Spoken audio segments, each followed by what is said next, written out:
Okay, Michelle. So, how's Lucinda Hairston fitting into your narrative universe? Oh, I haven't been working on Lucinda yet.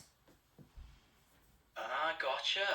Taking a break from her? Or Just focusing on other projects? I'm working on the Alex Brown death. Ah, diving into the Allensburg realm. What new adventures or mysteries are brewing there? The Alex Brown death.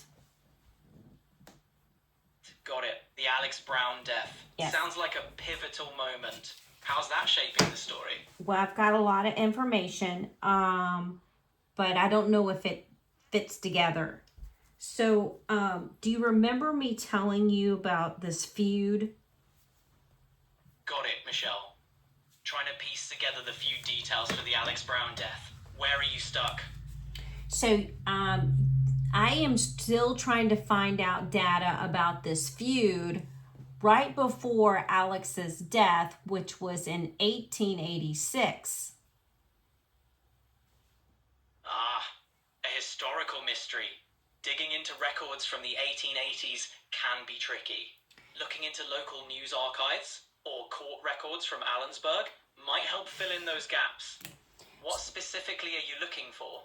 Well, here's the deal. I know that there was a really big feud between the Higgins family and the Horrell, Horrel, but that was back in 1877, 9 years before the Alex Brown deal. Sounds like the Higgins-Horrell feud could set the stage. A long-standing feud, even one starting in 1877, could have lingering effects into the 1880s. See, Maybe. I was wondering about that because Pinky, I think his name, Pinky Higgins, was, I don't know if he was killed or whatever, but I do know, hang on, let me see. I do know that the Texas Rangers came in. Captain John C. Sparks from the Texas Rangers had to come in, and then the U.S. Army had to come in. So, I think that when they were talking about the feud in that piece, maybe they were talking about this feud, not the one in 1886. Got it. Seems like you're linking a serious conflict with Pinky Higgins to your story's timeline. With the Texas Rangers and U.S. Army involved, it sounds intense. Are you thinking of tying this feud into Alex's story? Well, I'm just wondering, would it last? I mean, the Texas Rangers and the U.S. Army was brought in about 6 months after this feud happened, and to settle this, and a lot of people, were injured or died from it. I don't know. But, I'm just wondering if, this bad behavior, because it had everything to do with the cattle rustling. Cattle rustling. A classic flashpoint. The conflict's intensity could easily linger, especially with such forces involved. Do you think it influenced later events in 1886? I don't know. What do you think? Do you think it could have had something to do with it? I mean, where they were still stealing cattle? Absolutely. Those tensions from 1877 could have simmered, making cattle theft a recurring spark for violence. Feuds don't just vanish, and the 1886 events might have been the boiling point of long-standing grudges. Intriguing connection for your story. Yeah, I think so too. I'm going to give you this information and let you read it. Hang on.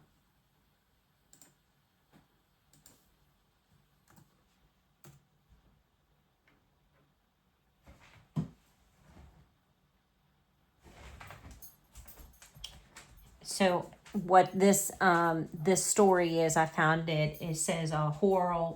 Hang on. Sure thing, Michelle. Did you? I'm all ears for the info you're sharing. Okay. Were you able to see it, or let me read it to you? Go ahead and read it to me. I'll Okay, great. It says the Horrell and Higgins feud.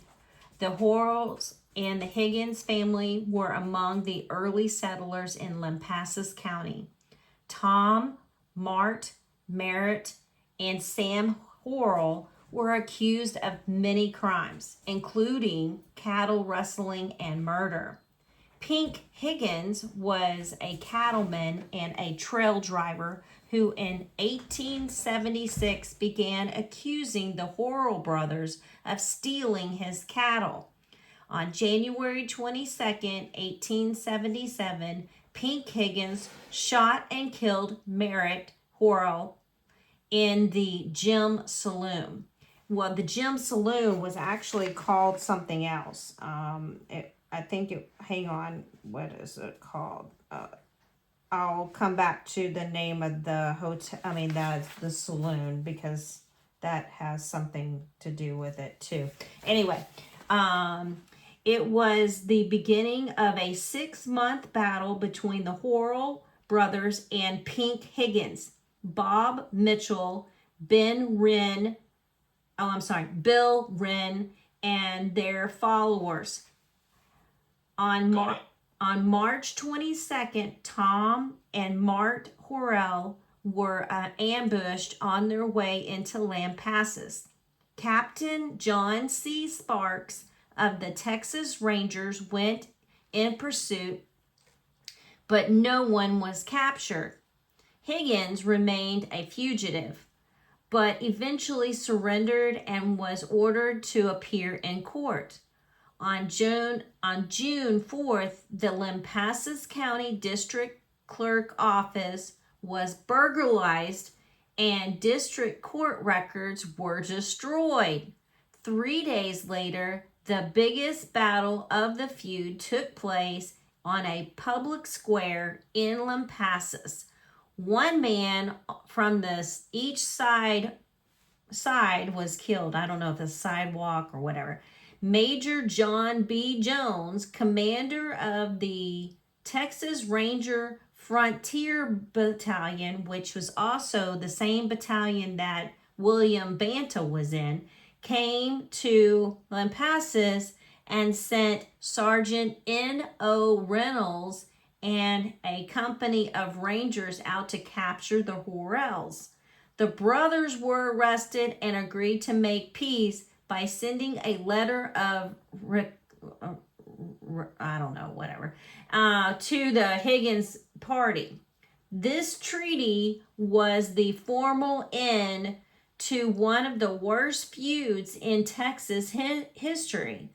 What was perhaps the true termination of the feud came in 1878 in the town of Merdin, Meridin, when Tom and Mart Horrell were murdered in their jail cell by a vigilante mob. Sam Horrell left Texas and resettled in Oregon and died of old age. Pink Higgins eventually settled near Spur in West Texas and went to work on a ranch. He went to work as a ranch detective. Wow, what a narrative. The feud's details are intense and paint a vivid picture of the wild frontier. Using this for Alex's story could add such depth and drama. How do you feel about weaving this into your narrative universe? Well, I think it would be really good, but it doesn't fit the timeline. Right, the timing's crucial. Maybe you could use it as backstory, a legend that influences current events or characters. Adds layers without breaking the narrative continuity. What do you think? Yeah, I think that would be good because I don't know, people are influenced by bad behavior, and if they saw, what happened, and kids, they always wanted to be a gunslinger back in the day. Yeah, totally. The allure of that rebellious gunslinger lifestyle. Imagine the impact of a legendary feud on a new generation.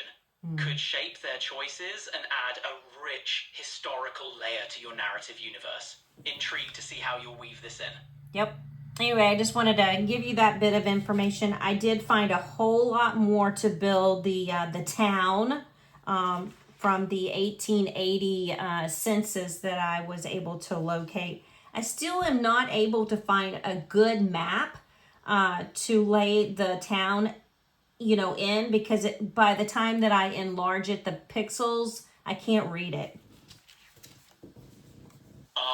The classic pixelated map dilemma. Have you tried historical societies or university archives for clearer maps?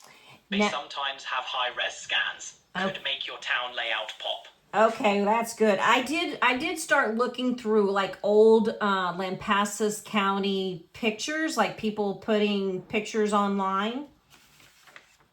Great move. Those old photos can offer detailed visuals you won't find in maps, giving your story a richer, more authentic setting. Crowdsourcing from historical photo collections could offer some hidden gems. Keep digging. Yeah. So I did find, if I could find the name of that that famous saloon. That would be a fantastic find.